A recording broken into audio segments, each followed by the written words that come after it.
Ak je pre západnú Európu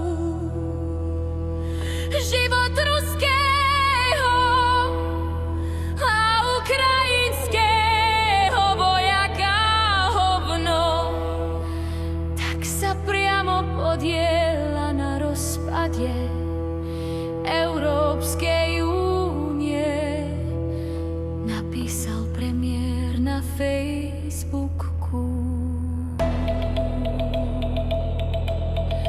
Tento status poslal úrad vlády aj médiám ako tlačovú správu. V nej už však použil v titulku hviezdičku a slovo hot no.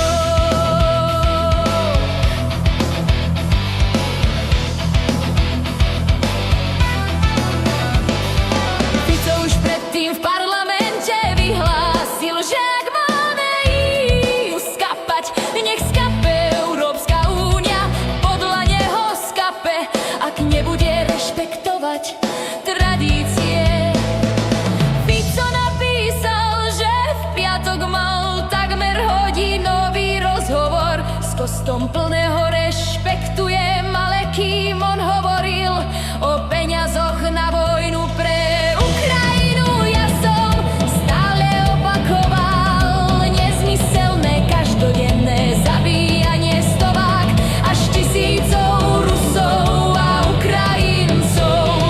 Ak je pre západnú Európu život Rusa alebo Ukrajinca hovno, nechcem byť súčasťou takejto západnej Európy, písal Fico.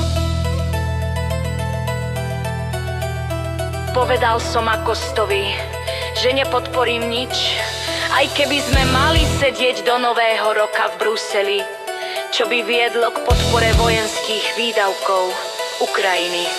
Som pripravený ako predseda vlády ser podporiť Ukrajinu v jej obnove na základe bilaterálnych rokovaní slovenskej a ukrajinskej vlády, ale odmietam nezmyselné zabíjanie, uviedol Fico. Tak riekol Vlas Fizraca, no aj sled vojnového zločinca Butlera. Butlera. Butlera.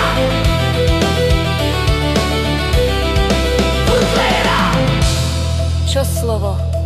To ďalšia priťažujúca okolnosť. Slovenský národ a občania Slovenska mu to pri najbližšej príležitosti zrátajú aj s úrokmi. Arrivederci pred súdom, pán premiér.